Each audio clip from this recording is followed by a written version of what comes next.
Toplu oyun çekenin bölüdü. Jana kayradan Davir Çağol esep sanları açıldı. 3-7 esep sandı açtı. Jana bu Braziliyalık oyuncu. Oyuncu qatar oynadı. Biroq top jo'tu. Darvaza boş. Alstan uzatılgan soqu. Jana az birden Semet Temurzakulov esep sanların 3-7 komandasından jo'qorqu pressing top jo'tu uzatılgan soqu.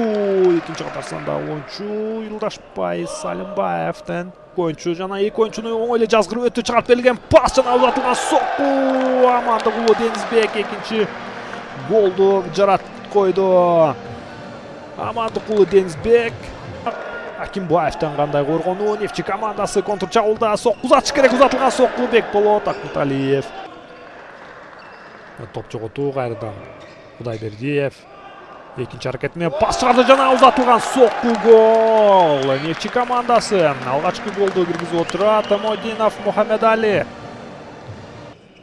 Чыгып берилген пас дарбазачы өз ордунда Семет Темурзакулов.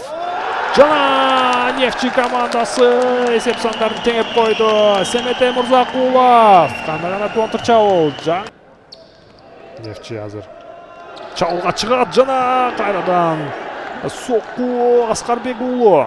Мында Алимов жана кандай гана мыкты комбинация. Максатбек Алимов жана Салимбаев Юлдашбай эсеп сандарын өзгөрттү. 2-3 кайрадан 3-7 командасы алдыга чыкты.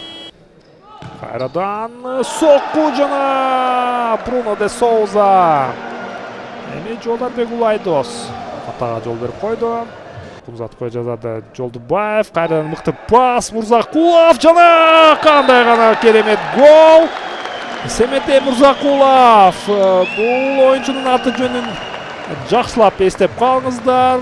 Нефчи командасында эми бир да жолу экинчи таймда 3-7 командасы бул кантип голду киргизе албай калды. Шерабидинов менен калды. Ылдам чабуулду уюштурушу керек. Оң капталга пас узатылган сокку.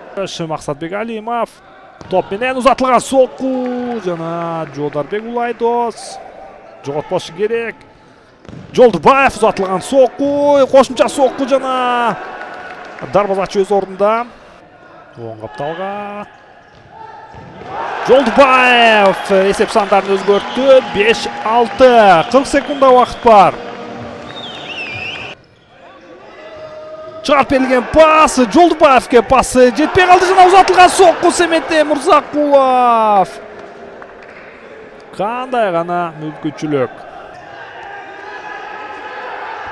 Сокку узатыш керек. Жок, соккуга да жетишти, бирок финалдык кычкырык жаңырып отурат. Эсеп сандары 5-6 Нефчи жана 3-7 Агростайл командасы эң бир кызыктуу беттешти тартуулашты.